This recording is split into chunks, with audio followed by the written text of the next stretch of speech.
All right. Well, obviously, very excited about spring practice starting tomorrow. I think our players and all of our coaches are very excited and anxious to get out there on the field. And, I think really pleased with our off-season workouts. Coach Tremaine Carroll and his staff have done a great job with the guys, and the guys have really bought into what we're doing and how we're doing it in the weight room. And then we just finished our 8 united mat drill sessions, pretty intense.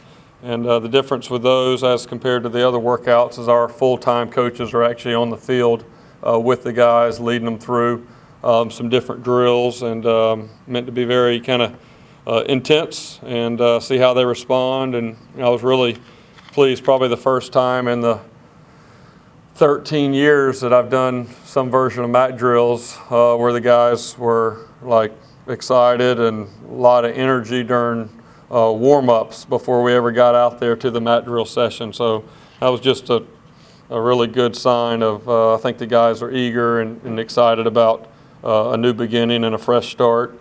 Just a couple changes I wanted to mention and address before we talk about spring practice. Really excited. We've hired a new director of nutrition. Our nutritionist is Alexa Rodriguez. She's coming from University of North Carolina, and that's a really important role for us that we have not had here in the past. And I just think how we fuel our bodies with our players, I think, is critical. Number one, how they're eating their meals here on campus and while they're away from here, and the education piece that goes into that.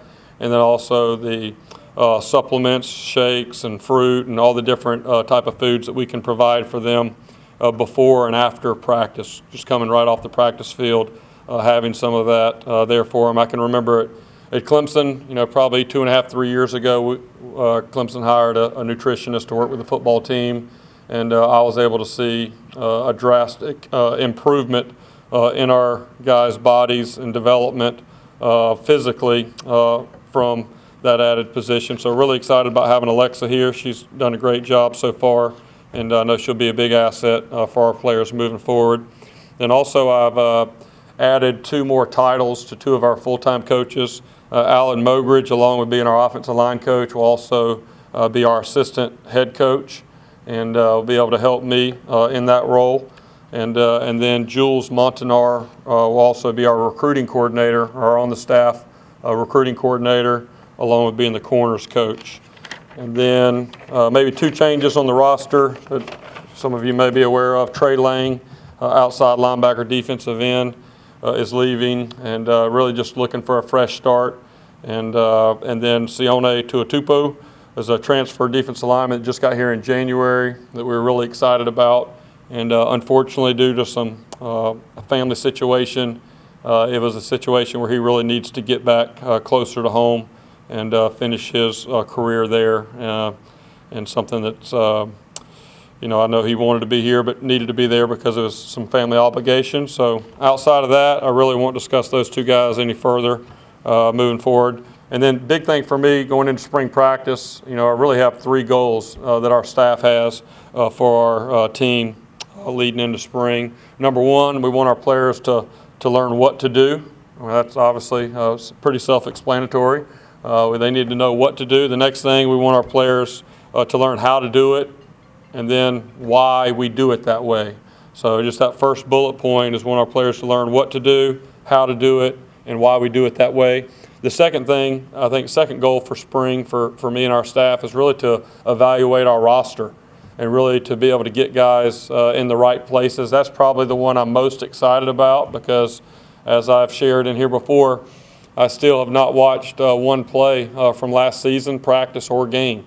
So to me, I wanted the first day of spring practice to be the first time that I saw any of these guys in their college career, and really to give each and every one of them a fresh, clean start and really let the depth chart kind of build itself, and that's what will happen.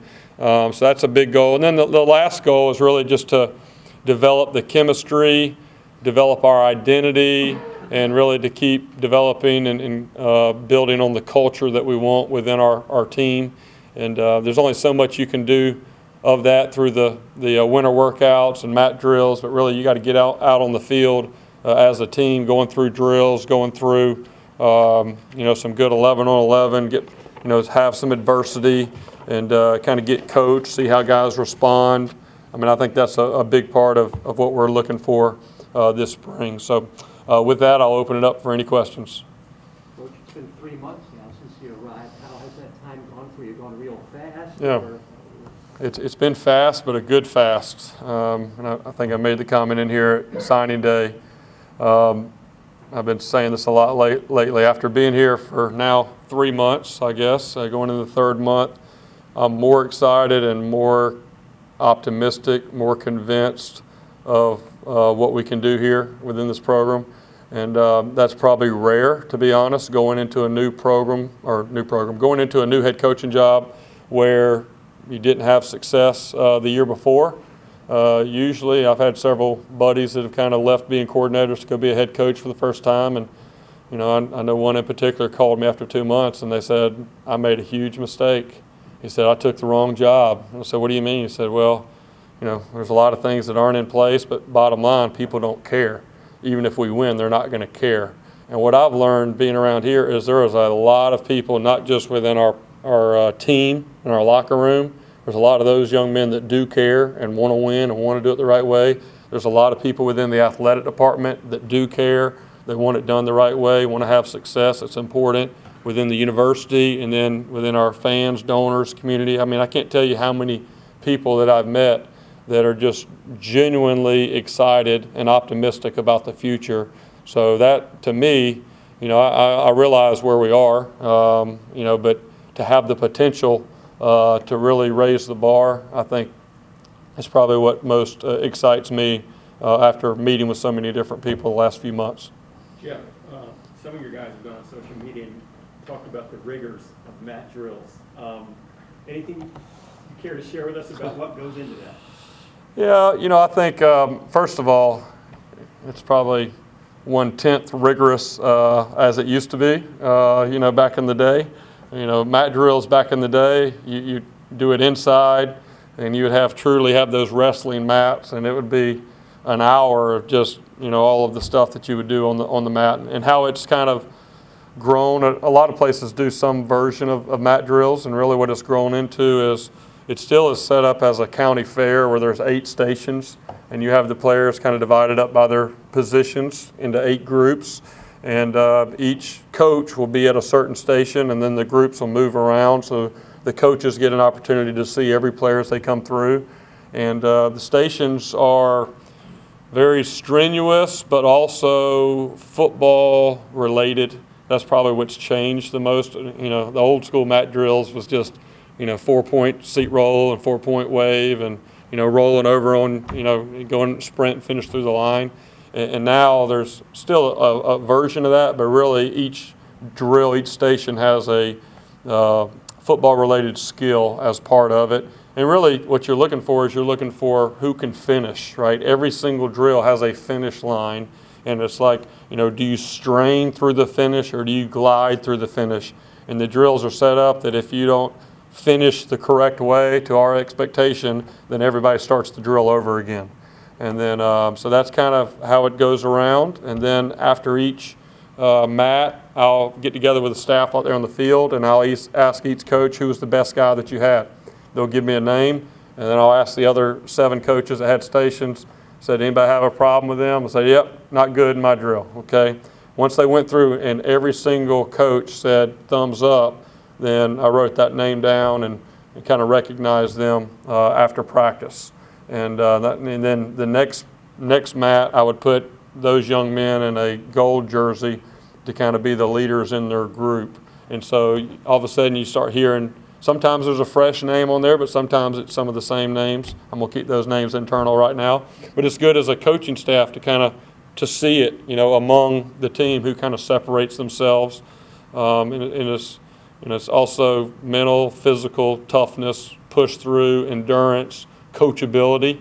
When you're tired and you're in that fourth quarter after there's 8 stations, so every 2 stations are a quarter. So when we finish the 6th station, getting ready for station 7, everybody's holding 4 fingers up. We're in the fourth quarter, and it's how do we finish the fourth quarter. And if it's not good enough, we start over. And so, just really being very detailed and laying out exactly what the expectation is, and then holding them to that expectation and to that standard. And I would say overall, I'm very pleased with how the guys responded to that and where we are now coming out of that program. Having that internal competition, did you notice the overall level raise up a notch? Yeah, so some of the stuff that maybe y'all saw on social media was the team competition that we do at the end, whether it's tug of war or some of the relays and different things. And, there's individual competitions within each drill. There's a winner and a loser. And then also at the very end when we finish and we get the teams together, and most of the times we had it broken up by offense and defense, we'd have a winner and a loser there, and really just kind of seeing them, again, kind of building that camaraderie and chemistry and the competitiveness that, hey, there's just like when we come out here and do our football drills, every single drill there's like a winner and a loser. And, there's doing it right, you either get a check or you get an X. There's not anywhere in between. It's one or the other. And so it just has to be all the way down to your drill work, all the way through 11 on 11 in practice. I mean, that's how detailed and really kind of the focus that I want our guys to have about the importance of competition. But to answer your question, yes, I saw a lot of competitiveness in the group. How much of your offense do you expect to put in the spring? Well, that's a good question. I think we know where what our initial plan is kind of going in. I think, the initial plan is we'd love to get, potentially about 65 to 70% of the offense in, and I think defensively it's about the same place. But we're not going to hold ourselves to that. If we get in a week in and we're still having some issues, again, it goes back to what we talked about early, knowing what to do, how to do it, and why we do it. And there's kind of 3 different levels. It's kind of like taking pre-algebra, algebra 1, and then algebra 2.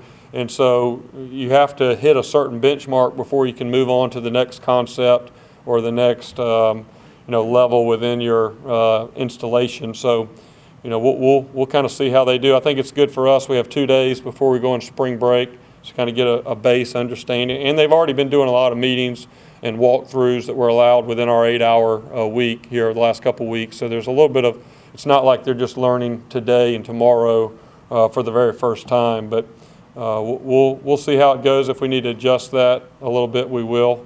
But part of it too for our staff is obviously Coach Weiss coming in with what he's done in the past, and we've met a lot. Some things that I did at Clemson that we're going to do here, and trying to figure out how that blends together. It's kind of a little bit of a lab out there, if you will. So it's not something that's just cut and dry that we already have it laid out all the way through the end. There's going to be some adjustments, but that's what makes it fun too for the coaches and players. Without having the chance to go through a full practice yet, what have you learned about the team, this group of guys over the last 3 months? Yeah, I think we've had some really good team meetings, been some good interaction in there. I think the biggest thing that I've learned from the guys, number one, the majority, I'm just kind of speaking for the group, obviously there's outliers on both sides probably, and some of it I won't know until we get out there and start going through this next step. But overall, what I've learned is number one, for the large majority of them, they truly care and they want to win and they want to do it right. And so it's been easy buy-in from the majority of that group. I'd say that's number one. Number two, again, it's I don't want to make too many predictions or anything because we haven't had a football out there for one play yet. But athletically, I really like where we are athletically. Guys being able to move around, the speed, change of direction. That's what I've noticed. And then, I think that probably the third thing that I've seen is there is a desire for them to do more than has been done in the past. I don't mean just maybe what the expectations were, but I mean maybe on their own of doing more. I had administrator text me yesterday leaving the building and just said, hey, for the last 3 days I've seen your guys out there on the field on their own throwing and catching, and I haven't seen that a lot around here the last 2 years. And I've heard about these things. We're not allowed to be out there. We're not allowed to kind of force them into doing it. They have to do it on their own. But the best teams that I've been around, they have some leadership and ownership that they set their own practices and meetings, if you will. And I've already started to see that before we've even started our first spring practice. So for me, that's a really good sign. We got a long way to go. It won't all be solved by the end of spring, but I think I'm more optimistic at this point than probably where I expected to be from the day that I took the job, not knowing what I was walking into. How about penalties? This has been one of the most penalized teams in the country. When did you start trying to correct that? How do you correct that? Yeah, well, number one, it goes back to the first day they walked into the weight room and the expectations and whenever they're given an assignment and orders of exactly what it's going to look like, that they do it exactly right. And if they step over the line, if they don't start where they're supposed to, they get a rep out of order or anything, then it's everybody start over and there's some discipline involved. So again, that's why your strength coach is such a critical piece, because your strength coach gets them before we get them, because we're all out on the road recruiting in January. We're not allowed to be in there with them. And then the next piece that goes into, that's a big part of what mat drills are, is there's direction given, and can you follow direction when you get tired and you're a little bit mentally and physically fatigued? Can you follow directions? If we say touch with your right hand on the white line, and you either don't touch the line or you touch it with the wrong hand, then that doesn't count. So it's kind of laying out that standard. And then same thing we talked about in our team meeting this morning of exactly what the expectations are for practice. We don't ever walk on the field or walk off the field. Anytime that we're going out on the field, we jog out on the field. Anytime our rep's over and they go 3 and out, then we run all the way off the field through the white line. We don't get 1 yard before the white line and then walk that last step. The whole group that goes back out there does up downs, and then we get off the field. So it's a lot of these little things that lead to the big things. And then within that, technically, it'll be more of some of our scrimmage days. We'll have some of the conference officials that'll be out there to actually give us, kind of let us have some practice with that this spring. But for me, I can't speak for every coach, but I haven't coached a player in my 14 years of college coaching and 4 as a high school coach. I haven't coached a player that has been undisciplined off the field in their personal life, but then all of a sudden they walk out on the practice field or the game field and they're a disciplined player. And so that's kind of what my message has been to our guys all spring is, being on time for class, being at class, being on time for your tutor appointments, doing what you're supposed to, being prepared, not just showing up, but one of our team commandments is, go to class and be engaged. It doesn't just say go to class, right? My 4-year-old daughter, Savannah, I could take her over here to chemistry class and sit her on the front row, right? She'd sit there and play on her iPad for an hour and leave, and she didn't learn anything. So it's all the little things. Are you showing up with a pen and notebook in your class, ready to take notes and be engaged? And so it's that discipline piece. We're checking some things that maybe haven't been done in the past. Is we're checking their classes to make sure that they're there on time. And if they're not, then 6 a.m. the next morning, they're in the weight room and they're doing 200 flights on the Stairmaster until all of a sudden they figure out that we're being serious. And what I've seen is the group, by and large, you're going to have a few that test you a little bit, but by and large the guys have risen to the new expectations and things that we're asking of them. Coach, you've been around the players, of course, but tomorrow the curtain rises in earnest. Anxious, nervous? Yeah, probably. The word gets overused, and I've probably used it more in the last 3 months than I've used in my entire life combined, but just really excited, to be honest. That's probably just the best word because it is the first time. I was laughing with my dad. We were somewhere this weekend, and I said, we're just really excited and optimistic, to be honest, after being here for 3 months going, and we fell into a great job and a great opportunity. That's kind of what our comments were. And we said, now we'll see if we still feel that way after Tuesday's practice, right? Because we haven't watched, we don't know exactly what it looks like. So, but I think the unknown, I think the fact that you got an entire new coaching staff, every single position coach is coming in. This is going to be their first practice here. And then every player, this is their first practice with the new coaches, with a new offense, with a new defense. I'm sure there'll be some butterflies by everybody, but we're just going to jump in and go to it. You know, we won't win any games just tomorrow, right? It's going to be the collective effort of all of these days that we add up. But you got to start somewhere, and to me, the biggest thing is really to set the standard, let everybody know what the expectation is, and then hold everybody to that standard. You mentioned your father. You've taken some things from him, maybe from Dabo Swinney with respect to how you're conducting. Yeah, obviously, for sure, there's been a lot of things that I've taken from, you know, I'm not coming down to South Florida and trying to turn South Florida into Clemson.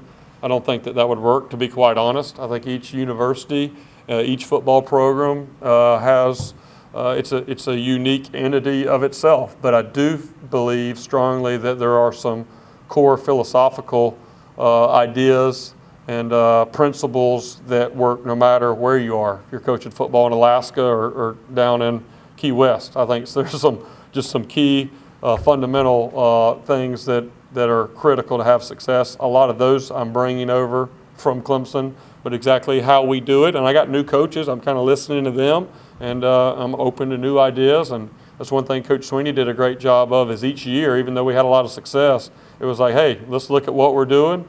Look at what's good, what's bad, what can we do different. And every year there's 20% that we're trying something new, maybe a new technique, a new part of the scheme, a new way to meet and walk through. And so for me, getting together with coaches that have been successful at their places, it's kind of listening to all that within the framework of how we want it. So that's what we've been doing as a coaching staff last 2 weeks, really getting ready for practice and how we want to do that moving forward. And then as far as my dad, you know, he'll give me a little note every once in a while. Hey, you may think about this here and there. But you know, the biggest thing, I've gotten that question a lot. It's a great question, but it's not like I couldn't tell you about like these 3 meetings that my dad and I had where I sat down across from him. He like gave me like 10 bullet points. It's the everyday interaction, just the comment here or there, and that's why it's critical to have someone in that role. And why I'm very fortunate that he's going to be here as our chief of staff, because he's around, he's watching it every day. And so I can kind of get going down a road, and he can bring in a fresh perspective, different maybe viewpoint or something for me to consider, as opposed to, if he was off in South Carolina somewhere and would, come down and watch practice one day, but really wasn't here in the weeds, it wouldn't be as effective. So I'm definitely going to lean on him, as we move forward. Do you feel the disappointment this team has had in the last couple of years is feeling that they haven't lived up to what they can do? Is helping to motivate them this year to show that they are better than what they do? Yeah, I do think there's a pride there. I think any player that has a chance to be successful has to have, it starts with having a little bit of pride in yourself. And if you don't care at all, then you're not going to be very good. We got to have they got to care to some level, right? And so that is what I've seen, is that they do care. I think they're a lot more eager to listen and to buy into what we're talking about, because a lot of our coaches are coming from programs that have had success and very, especially the last couple of years. And I think sometimes, unfortunately, you have to experience the other side of that, of maybe not having success, to really kind of open your eyes and go, you know what, what we've been doing hadn't been working, and we need to try something different.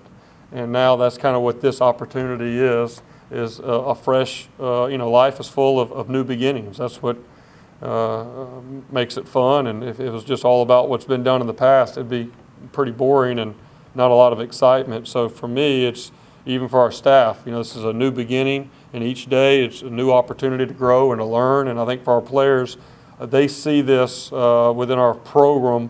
When the leadership here made a change, they didn't just change the head coach. And there's a lot of new people, a lot of new things going on. This really is a time, my overall feeling about where we are right now. And again, I haven't done a lot of research because number one, what happened in the past, does not have a huge impact on the future. But I've done a lot of listening, and just my overall thoughts is maybe when this program got started, 23 years ago, I think there's probably, easy to say, there's a lot of excitement and energy that goes with that. And obviously, Coach Levitt did a great job, he and his staff, of really, taking the program from being in trailers, right, just starting a program from scratch to maybe the peak there in 2007 being number 2 in the country.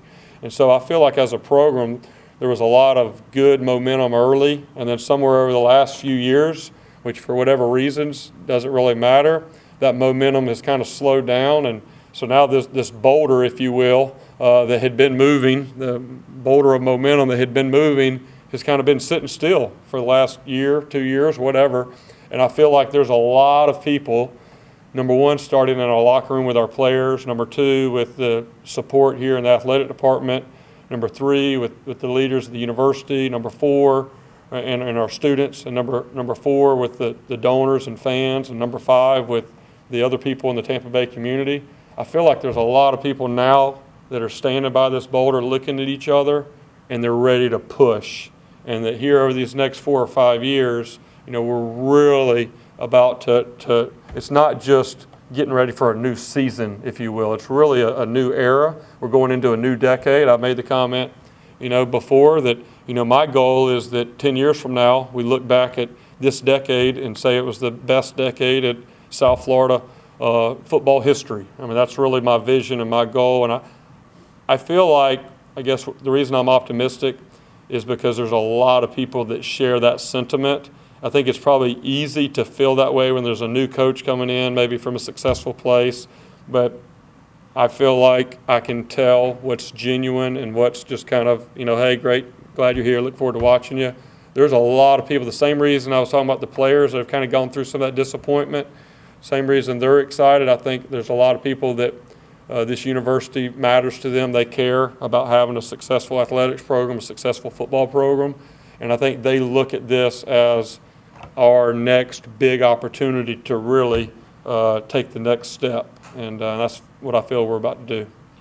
Once you hit the practice field, do you anticipate that the defense is going to be something that can come together more quickly than the offense? The offense can take a little bit longer? Yeah, I really don't have any expectations to that at all. And to be honest, I don't even know what we were good at last year, whether it was offense or defense. I really hadn't spent a lot of time because I honestly want to go into it kind of with a very clear mind. And so expectation-wise of who may be ahead of the other, I've had years at Clemson where the offense was ahead. I've had years where the defense was ahead.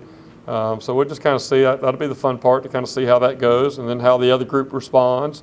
And then they come out the next scrimmage and they have the best scrimmage. And that's kind of, what you do in spring ball. You just want to be sure that you're seeing a group that responds. But I don't have an expectation one way or the other of where we may be or which group may be ahead or behind. Jeff, having not seen these guys last year, how do you determine ones go out? Yeah, that's a good question. Yeah, we did not have a lottery. That would have been pretty cool, right, if we'd have done that. I think maybe too late to do that, I don't know. The assistant coaches, they watched video, they did their research, they've looked at things, and so I've kind of left that on them. They turned into me. We're going to go over here in just 2 hours maybe as a staff and go through the depth chart, and I'm going to get them to tell me why they wanted to start this guy here and this guy here. What I told our team this morning, I said, you can take these depth charts that you're going to see tomorrow morning when you show up, and you can throw them in the trash for all I care, because they're going to change. I said, I'm going to keep the first depth chart we have in the spring, and I'm going to have the final depth chart that we leave the spring. And I would guarantee you, through my experience, especially in this situation, that over 50% of it will change.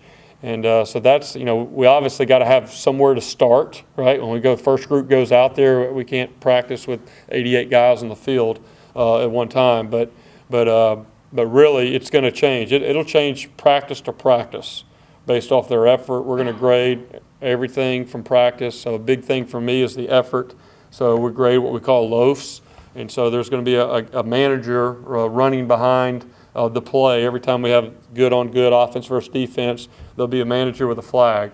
And he stands 10 yards behind the quarterback. And as soon as the play happens and the ball moves downfield, he'll run into the picture and he waves the flag as soon as he hears the whistle.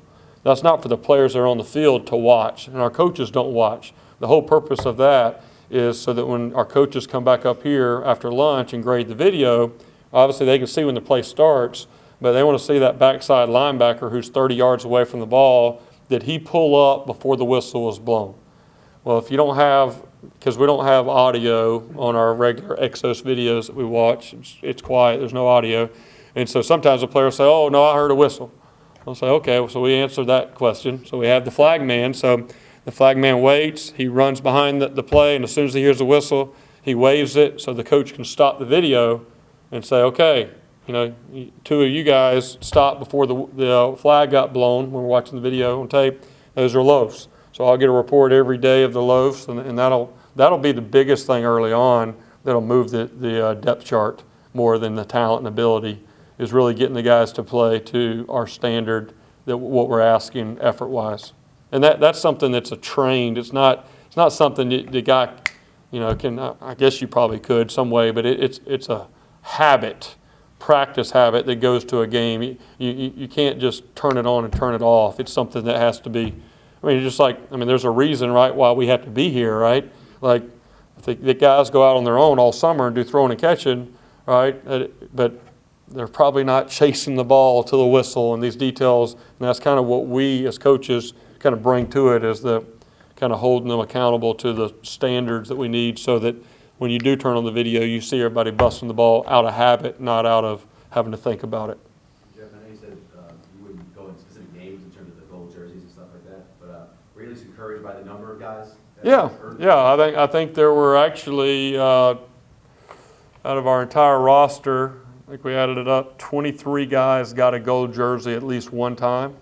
And there was, you know, probably 10 guys that got one 5 out of 8 sessions. So that really kind of separated themselves.